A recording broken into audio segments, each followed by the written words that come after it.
Dear students, today we are going to start the photoelectric effect. Photoelectric effect ये figure को मैं explain करूँगा.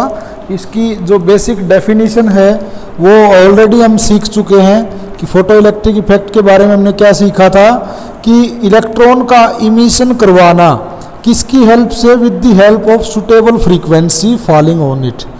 तो यहाँ पे किसका काम है, सुटेबल फ्रीक्वेंसी होनी चाहिए और फिर उसका जो इलेक्ट्रॉन का इमिशन करवाना है that is known as photoelectric emission. तो इसमें हर्ट्स ने एक एक्सपेरिमेंट किया, फिर उसके बाद हलॉच और लेनार्ड नाम के ऑब्जर्वर थे, उन्होंने भी अपनी ऑब्जर्वेशन बताई थी. तो हर्ट्स ने क्या बताया था कि जब तक किसी मेटल के सरफेस के ऊपर कोई एनर्जी नहीं पड़ेगी तब तक उसमें से कोई इलेक्ट्रॉन इमिट नहीं करेगा. उसके ऊपर कुछ एनर्जी जब पड़ेगी तो वो इलेक्ट्रॉन्स जो हैं उस एनर्जी को एब्जॉर्ब करेंगे और फिर वो उसमें से निकलेंगे. क्यों? क्योंकि पॉजिटिव जो एटम्स के अंदर जो पॉजिटिव न्यूक्लियस है वो इलेक्ट्रॉन्स को अट्रैक्ट किए रहता है, इसकी वजह से वो निकलता नहीं है. और ये जो हेलवेच और लेनार्ड्स जो दो ऑब्जर्वर थे उन्होंने क्या बताया था कि जब ये इलेक्ट्रॉन्स निकलेंगे और अगर हम सर्किट को कंप्लीट कर देंगे तो एक्सटर्नल सर्किट के अंदर करंट फ्लो स्टार्ट हो जाएगा. तो और ये जो मिनिमम फ्रीक्वेंसी की रिक्वायरमेंट है कि जिस फ्रीक्वेंसी के बाद इलेक्ट्रॉन्स का निकलना शुरू होगा that is known as threshold frequency. तो ये जो फोटो इलेक्ट्रिक इफेक्ट है इसमें क्या होता है, पूरी अरेंजमेंट को समझना. ये सिर्फ एक इवैक्यूएटेड ट्यूब है जिसका बाहर से कोई इफेक्ट नहीं पड़ता और इसके अंदर कुछ नहीं, खाली इवैक्यूएटेड ट्यूब है. ये एक ग्लास है जो क्वार्ट्ज का फिल्टर टाइप का है, सिर्फ एक पर्टिकुलर फ्रीक्वेंसी या वेवलेंथ को अंदर आने देता है लाइट के सोर्स से. अब यहाँ पर ये तो है एक कैथोड, मतलब नेगेटिव, बैटरी का नेगेटिव टर्मिनल इससे जुड़ा हुआ है, और ये है पॉजिटिव टर्मिनल, तो ये पॉजिटिव जुड़ा हुआ है. अब जब इसके ऊपर एक फ्रीक्वेंसी आके इसके ऊपर लाइट के सोर्स से एनर्जी आएगी तो ये जो नेगेटिव इलेक्ट्रोड है इसमें से इलेक्ट्रॉन्स जो है डिस्चार्ज होंगे. तो ये इमीटर है और ये जो पॉजिटिव है ये इलेक्ट्रॉन्स इसके ऊपर जाएंगे, तो ये एक कलेक्टर है. तो इसको हम इमीटर बोलेंगे, which emit the electrons, and this is a collector which collect the electrons. ये जो एमीटर लगा हुआ है इसका काम है जो ये इलेक्ट्रॉन्स फ्लो हुए हैं तो इसकी सर्किट में जो करंट फ्लो करेगा इनकी वजह से उस इलेक्ट्रॉन के करंट को मेजरमेंट करने का काम है ये माइक्रो एमीटर, क्योंकि बहुत ही कम करंट इंड्यूस होता है इस तरह के फिनोमेना में, फोटो इलेक्ट्रिक इफेक्ट में. ये जो वेरिएबल रेजिस्टेंस और ये जो पूरी अरेंजमेंट दिखाई दे रही है रिवर्सिंग की, इसका काम क्या है कि हम पोटेंशियल को कम या ज़्यादा वेरी करके हम चेक करेंगे कि ये जो फोटो इलेक्ट्रिक करंट है ये कम होगा या ज़्यादा होगा, और ये वी वोल्ट मीटर एक इसकी वोल्टेज को मेजर करने का काम है. तो this is complete circuit diagram of photo electric effect. तो ये नेगेटिव टर्मिनल, ये पॉजिटिव टर्मिनल, और ये ग्लास की कोई ट्यूब, इवैक्यूएटेड ट्यूब, लाइट के सोर्स से पर्टिकुलर फ्रीक्वेंसी की लाइट इसके ऊपर आके गिरेगी और ये उसमें से एनर्जी को एब्जॉर्ब करेगा और इसके इलेक्ट्रॉन्स इमिट होंगे और वो इलेक्ट्रॉन्स उधर जाएंगे टुवर्ड्स द कलेक्टर प्लेट, और फिर उसकी वजह से पूरे सर्किट में करंट फ्लो स्टार्ट हो जाएगा. तो अब हम वन बाय वन डिस्कस करेंगे कि ये जो इंसिडेंट रेडिएशन है या फिर पोटेंशियल डिफरेंस जो अप्लाई किया है या फिर फ्रीक्वेंसी, जिस फ्रीक्वेंसी से लाइट की रेडिएशन इसके ऊपर फॉल करती है, तो इन सब का हम वन बाय वन डिस्कस करेंगे कि क्या इफेक्ट है, effect on the photo electric current. तो we are going to discuss all the parameter. तो फर्स्ट है effect of intensity of incident radiation. जो ये इंसिडेंट लाइट आई है उसकी इंटेंसिटी का क्या फर्क पड़ेगा. तो इंटेंसिटी से एक्सपेरिमेंटली ये पाया गया है कि जितनी ज़्यादा इंटेंसिटी होगी उतना ही ज़्यादा करंट फ्लो करेगा, और जितनी कम इंटेंसिटी होगी उतना ही कम करंट फ्लो करेगा। This was experimentally found. तो यहाँ से हम क्या कह सकते हैं, photo electric current is directly proportional to the intensity of the light. तो फर्स्ट जो पैरामीटर है इसमें, तो मैं ये फिगर को हटा देता हूँ, अब ये सिर्फ समझने के लिए था। तो ये intensity of light, frequency of light, potential difference जो अप्लाई करते हैं, इन सब का हम 1 बाय 1 डिस्कस करेंगे कि क्या इफेक्ट पड़ने वाला है फोटो इलेक्ट्रिक करंट पे।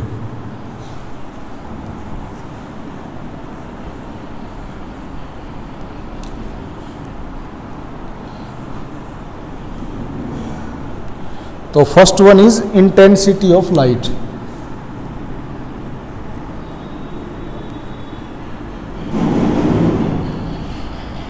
तो यहां पर क्या पाया गया कि photo electric current is directly proportional to the intensity of the light. जितनी ज़्यादा इंटेंसिटी की लाइट होगी उतना ज़्यादा करंट इंड्यूस होगा, और जितनी कम इंटेंसिटी की लाइट होगी उतना ही कम करंट इंड्यूस होगा। तो अगर हम इसको ग्राफिकली रिप्रेजेंट करना चाहें तो मान लिया this is photo electric current,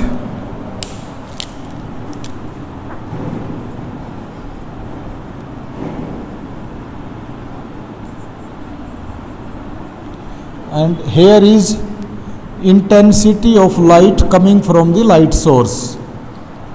तो this is directly proportional। तो इसको हम कैसे रिप्रेजेंट करेंगे, स्ट्रेट लाइन से। जितनी ज़्यादा इंटेंसिटी आएगी उतना ही फोटो इलेक्ट्रिक करंट होगा, जितनी कम इंटेंसिटी ऑफ लाइट आएगी उतना ही कम फोटो इलेक्ट्रिक करंट उस सर्किट में फ्लो करेगा। तो this is the relationship between intensity and photo electric current. अब सेकंड है effect of potential of plate A with respect to plate C. A कौन था, ए था कलेक्टर और सी था इमीटर। अब कलेक्टर का पोटेंशियल बढ़ाना या घटाना, उसका क्या मतलब है कि उसका पोटेंशियल विद रिस्पेक्ट टू ए के कम या ज़्यादा होने से क्या फर्क पड़ेगा। तो ये पाया गया है कि जैसे जैसे पोटेंशियल ऑफ प्लेट ए बढ़ता है तो फोटो इलेक्ट्रिक करंट भी इंक्रीज करता है, और एक स्टेज ऐसी आ जाती है जिसके बाद अगर पोटेंशियल को आप बढ़ा भी दोगे फोटो इलेक्ट्रिक करंट नहीं बढ़ेगा, उसके बाद उसमें उतना ही करंट रहेगा। तो photo electric current increase with the increasing of the potential, पहली बात तो ये है। And after some value it will be fixed, उसके बाद ये नहीं बढ़ेगा। दूसरी बात, अगर हम नेगेटिव पोटेंशियल अप्लाई करें, अभी तो मैंने पॉजिटिव की बात करी, अगर नेगेटिव पोटेंशियल को अप्लाई करेंगे तो फिर उसके अंदर करंट डिक्रीज होता चला जाएगा, और एक ऐसी वैल्यू आ जाएगी अगर हम उस लिमिट तक उसके पोटेंशियल को नेगेटिव बना देंगे ए के, तो फिर उसमें करंट बिल्कुल स्टॉप हो जाएगा। क्यों? क्योंकि ए का नेगेटिव होने का मतलब क्या है, सी तो ऑलरेडी नेगेटिव है, और अगर ए को भी नेगेटिव बना देंगे तो इलेक्ट्रॉन्स जो निकलेंगे उनको रिपल्सन करवाएगा ए, और उस रिपल्सन की वजह से वो उसकी तरफ जाएंगे ही नहीं। अगर वो चलेंगे ही नहीं, जाएंगे ही नहीं, तो करंट फ्लो स्टॉप हो जाएगा। तो वो कम से कम मिनिमम नेगेटिव पोटेंशियल जहां पर करंट जो फोटो इलेक्ट्रिक करंट है बिल्कुल स्टॉप हो जाए, तो उसको बोलते हैं स्टॉपिंग पोटेंशियल और कट ऑफ पोटेंशियल। तो यहाँ पर हमने दो बातें सीख ली। पॉजिटिव पोटेंशियल के बढ़ने से फोटो इलेक्ट्रिक करंट बढ़ेगा, और एक लिमिट से ज़्यादा अगर बढ़ाएंगे तो भी कोई करंट के ऊपर फर्क नहीं पड़ेगा, उसके बाद वो करंट नहीं बढ़ेगा। दूसरी बात क्या सीख ली कि अगर हम नेगेटिव पोटेंशियल बढ़ाएंगे, मतलब नेगेटिव डायरेक्शन में, तो फिर करंट घटेगा, और एक लिमिट ऐसी आ जाएगी जहां पर करंट बिल्कुल जीरो हो जाएगा। तो इन दोनों बातों को हम ग्राफ पे डिस्कस करते हैं। तो next graph is effect of potential of plate A with respect to plate C.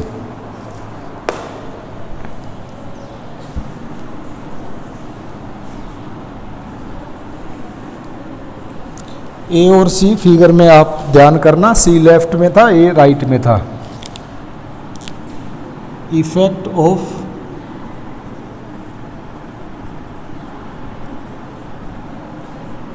Potential of plate A with respect to plate C, ये हमने ग्राफिकली प्रेजेंट करना है।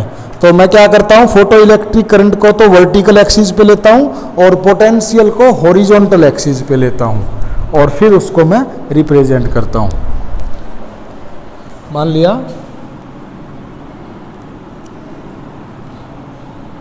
This axis is representing photo electric current and this is representing potential. तो हमने क्या सीखा है कि जैसे जैसे पोटेंशियल बढ़ेगा करंट भी बढ़ता जाएगा और एक लिमिट ऐसी आ जाएगी जिसके बाद करंट नहीं बढ़ेगा, इट विल बिकम सैचुरेटेड। और पोटेंशियल जब घटेगा तो घटते घटते मान लिया आपने नेगेटिव पोटेंशियल घटाया, घटते घटते एक टाइम ऐसा आ जाएगा कि फोटो इलेक्ट्रिक करंट कम हो जाएगा। तो ये मैंने ऐसा क्यों बनाया है, जीरो से जब ज़्यादा होगा मतलब पॉजिटिव होगा तो उसके बढ़ने से करंट बढ़ेगा, फोटो इलेक्ट्रिक करंट, तो ये बढ़ता हुआ दिखा दिया।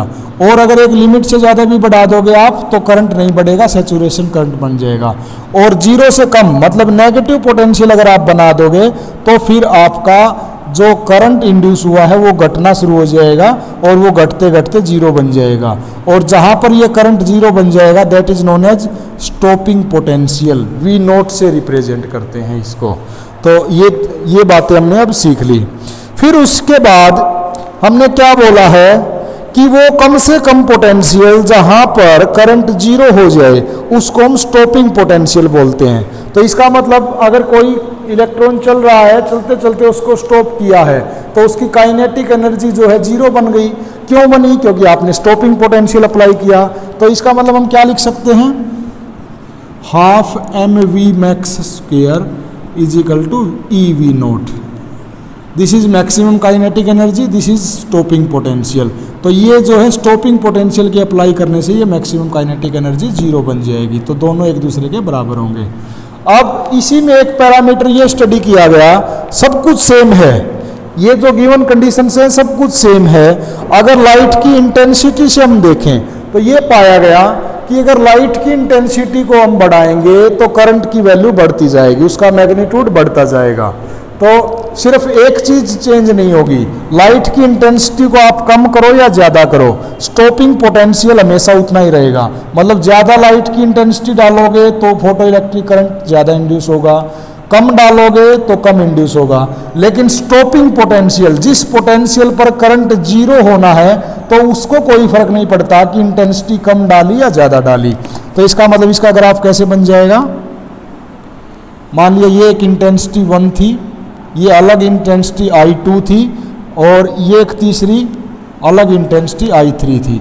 तो यहाँ पे क्या पता चल रहा है कि ये तीनों की इंटेंसिटी अलग अलग है, इसलिए current in third is more than second and current in second is more than first, because intensity of third one is greater than second one and greater than, ये मैंने करंट लिखा है I का मतलब, तो मैं सॉरी इंटेंसिटी को I किसे लिख रहे हैं तो इसको हम बस ऐसे ही लिखेंगे, फोटो इलेक्ट्रिक करंट। इस एक्सिस पर फोटो इलेक्ट्रिक करंट है। तो फोटो इलेक्ट्रिक करंट की वैल्यू इंक्रीज करेगी विद इंक्रीजिंग द इंटेंसिटी।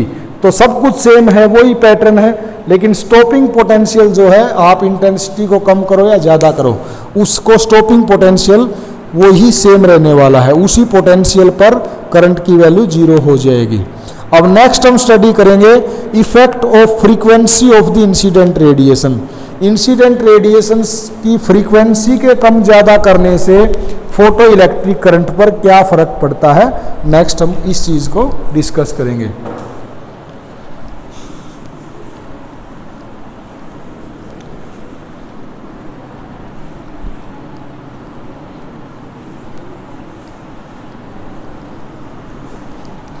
तो next is effect of frequency of the incident radiation.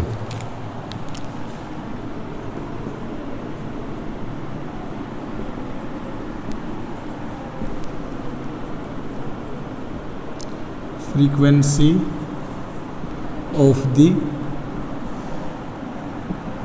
Incident radiations. तो इसमें क्या क्या पाया गया है फ्रीक्वेंसी के कम ज़्यादा होने से क्या क्या फर्क पड़ता है।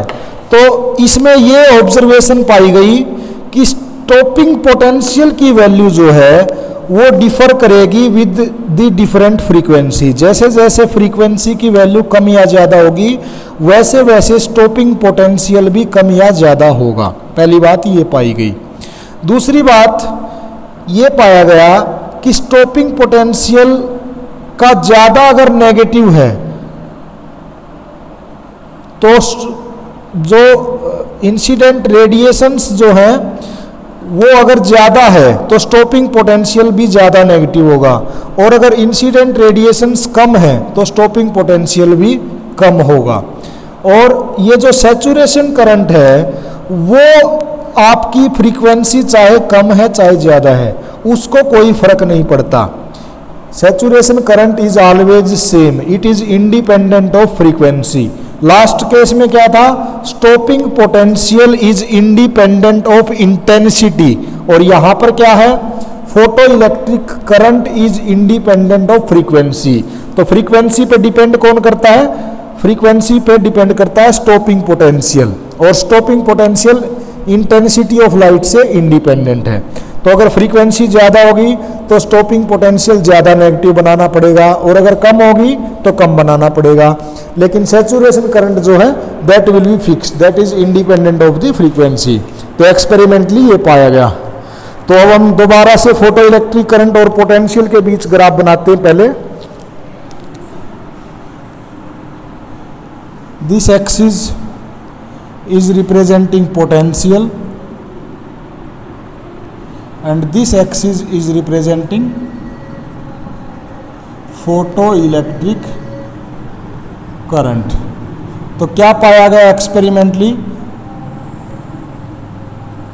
जैसे जैसे आप फ्रीक्वेंसी की वैल्यू को बढ़ाओगे तो फ्रीक्वेंसी की वैल्यू बढ़ाने से स्टॉपिंग पोटेंशियल ज़्यादा नेगेटिव चाहिएगा। फिर अब मान लिया ये फ्रीक्वेंसी फर्स्ट है, दूसरी frequency this is frequency 2, third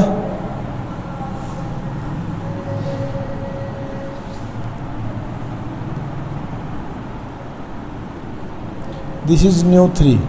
तो यहां पर frequency of third is greater than second and it is greater than first. तो यहां पर क्या है कि सैचुरेशन करंट जो ये मैक्सिमम करंट है saturation that is independent of frequency, चाहे फ्रीक्वेंसी कम है चाहे ज़्यादा है दैट इज इंडिपेंडेंट। लेकिन ये जो स्टॉपिंग पोटेंशियल है, अब देखो फ्रीक्वेंसी जब कम थी तो स्टॉपिंग पोटेंशियल कम था, जब फ्रीक्वेंसी बढ़ गई तो स्टॉपिंग पोटेंशियल भी बढ़ गया। तो स्टॉपिंग पोटेंशियल की जो नेगेटिव वैल्यू है that will increase by increasing the frequency. तो stopping potential is depending upon the frequency and saturation current is independent of the frequency. तो ये रूल बन गया। अब लास्ट हम सीखते हैं कि अगर हम एक ग्राफ ड्रा करें between stopping potential and frequency of radiation तो वहां से हमें क्या मिलेगा। पहले मैं उस ग्राफ को बनाऊंगा फिर वहां से हम 1 बाय 1 डिस्कस करेंगे। If we plot a graph between stopping potential and frequency,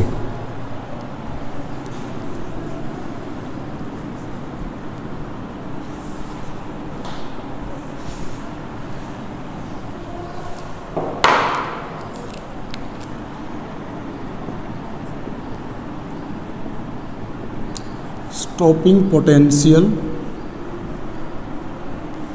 and frequency. तो मान लिया this is representing the stopping potential and this is representing the frequency. तो मान लिया ये दो मेटल के लिए अलग अलग ड्रा करते हैं।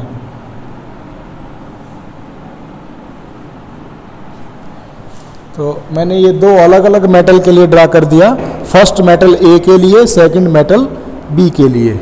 तो ये मेटल ए है, ये मेटल बी है। तो मेटल ए और बी के लिए मैंने अलग अलग इसको ड्रा कर दिया। तो जहाँ पर स्टॉपिंग पोटेंशियल 0 हो गया तो वहाँ पर जो फ्रीक्वेंसी की वैल्यू है उसको हमने रिप्रेजेंट कर दिया new not 1 and new not 2। तो स्टॉपिंग पोटेंशियल यहाँ पे 0 हो गया। अब यहाँ पे हमें क्या पता चलता है कि एक कोई भी फोटोसेंसिटिव मटेरियल जो है उसका जो स्टॉपिंग पोटेंशियल है वो लीनियरली वेरी करेगा with the incident of the radiations frequency. तो जितनी ज़्यादा फ्रीक्वेंसी होगी उतना ही ज़्यादा स्टॉपिंग पोटेंशियल होगा। ये बढ़ता जाएगा बढ़ता जाएगा बढ़ता जाएगा, अलग अलग मटेरियल्स के लिए लेकिन अलग अलग होगा। तो फर्स्ट हमने क्या देख लिया कि stopping potential is directly proportional to the frequency of the incident radiation. फिर हमने क्या देखा कि कोई भी फोटोसेंसिटिव मटेरियल है उसके लिए कोई कट ऑफ फ्रीक्वेंसी या थ्रेशोल्ड फ्रीक्वेंसी होती है, उसके बाद ही करंट स्टार्ट करता है और वो जो थ्रेशोल्ड फ्रीक्वेंसी होती है वहां पर स्टॉपिंग पोटेंशियल की वैल्यू 0 होती है, क्योंकि वो कम से कम फ्रीक्वेंसी है जहां पर सिर्फ इलेक्ट्रॉन मेटल के सरफेस से बाहर निकलता है, चलता नहीं है। तो ये जो वैल्यू है new not 1 new not 2 this is representing the threshold frequency, और थ्रेशोल्ड फ्रीक्वेंसी पे स्टॉपिंग पोटेंशियल की वैल्यू 0। देखो इस लाइन पर वर्टिकल की कोई वैल्यू नहीं है तो वो 0 है। तो सेकंड ऑब्जर्वेशन ये बन गई। थर्ड ऑब्जर्वेशन हमारी क्या बन जाएगी कि अगर work function of any photosensitive material अगर ज़्यादा है तो उसकी थ्रेशोल्ड फ्रीक्वेंसी भी ज़्यादा होगी। ऑब्वियसली वर्क फंक्शन ज़्यादा होगा तो उसकी थ्रेशोल्ड फ्रीक्वेंसी भी अपने आप ही ज़्यादा होगी, क्योंकि वर्क फंक्शन क्या रिप्रेजेंट करता है? वर्क फंक्शन रिप्रेजेंट करता है कि कितनी ज़्यादा उसके लिए कितनी कम से कम एनर्जी रिक्वायर्ड हो उसमें से इलेक्ट्रॉन्स के इमिट करवाने के लिए। तो वो अगर ज़्यादा होगा तो वो कम से कम जो वैल्यू है एनर्जी की वो भी ज़्यादा होगी, और वो ज़्यादा होगी तो एच न्यू नॉट जो रिप्रेजेंट करता है वर्क फंक्शन को उसकी वैल्यू भी ज़्यादा हो जाएगी। दूसरा, ये जो नेगेटिव डायरेक्शन में इंटरसेप्ट करता है स्टॉपिंग पोटेंशियल पे, तो ये क्या रिप्रेजेंट करता है? ये रिप्रेजेंट करता है स्लोप ऑफ दिस कर्व, और स्लोप ऑफ दिस कर्व क्या बन जाएगा? The intercept on the potential axis, वहाँ स्लोप से हम इसको निकालेंगे तो वो बनेगा phi nought work function divided by e. तो वो phi nought by e, this is phi nought मतलब work function of first one by e, and this is phi nought work function of 2 by e. Negative में है इसलिए इनकी value क्या आ जाएगी? Negative negative आ जाएगी। तो ये जो है यहाँ पर कैसे निकालेंगे? यहाँ से फाई नॉट की वैल्यू वर्क फंक्शन किसके बराबर होगा? ई इंटू में magnitude of intercept of the potential axis. तो जहाँ पर भी आपको निकालना है वहीं पे मैग्नीट्यूड ऑफ इंटरसेप्ट इंटू में पोटेंशियल एक्सिस अगर हम कर देंगे तो ई की वैल्यू आ जाएगी। तो आज हम यहीं पे स्टॉप करते हैं, और लास्ट में जो फोटो इलेक्ट्रिक इमिशन है इसके क्या क्या रूल्स बन गए, 4 चीज़ें सीखी हमने। चारों में क्या कंक्लूजन निकला? फर्स्ट ये निकला कि कोई भी अगर गिवन मेटल और फ्रीक्वेंसी है तो जो number of photo electrons eject होंगे वो डायरेक्टली प्रोपोर्शनल होंगे intensity of the incident light. अगर सब कुछ फिक्स्ड है, कोई चीज़ में चेंज नहीं है, एक पर्टिकुलर मेटल है उसकी फ्रीक्वेंसी उसके ऊपर जो हमने डाली है लाइट की वो भी फिक्स्ड है, तो electron emitted will be directly proportional to the incident light. First हमने ये सीखा। सेकंड फिर हमने क्या सीखा कि एक वो मिनिमम फ्रीक्वेंसी की ज़रूरत है जिसके बाद ही फोटो इलेक्ट्रॉन्स का इमिशन शुरू होगा, और उसका नाम है थ्रेशोल्ड फ्रीक्वेंसी। फिर थर्ड हमने क्या सीखा? अगर हम थ्रेशोल्ड फ्रीक्वेंसी से ज़्यादा फ्रीक्वेंसी की लाइट डालेंगे तो वो जो maximum kinetic energy of photo electron होगी then that will be independent of the intensity of the incident light. तो एक बार थ्रेशोल्ड फ्रीक्वेंसी से अगर ज़्यादा आपने लाइट डाल दी उसके बाद जो maximum kinetic energy of photo electrons होगी वो इंटेंसिटी ऑफ लाइट से तो इंडिपेंडेंट होगी, लेकिन वो डिपेंड करेगी फ्रीक्वेंसी या wavelength of the incident light. और जो लास्ट है हमने वो क्या सीखा है कि फोटो इलेक्ट्रॉन इलेक्ट्रिक इमिशन जो है, जो ये प्रोसीजर हमने सीखा अभी, ये बड़ा ही इंस्टेंटेनियस प्रोसीजर होता है। एक बार लाइट पड़ी और उसी एक्शन लगभग 10 की पावर -9 सेकंड का टाइम लगता है, उसी टाइम पे इलेक्ट्रॉन इमिट हो जाते हैं। तो it is very fast phenomena. तो आज हम यहीं पे स्टॉप करते हैं, इससे आगे कल से स्टडी करेंगे। Thank you.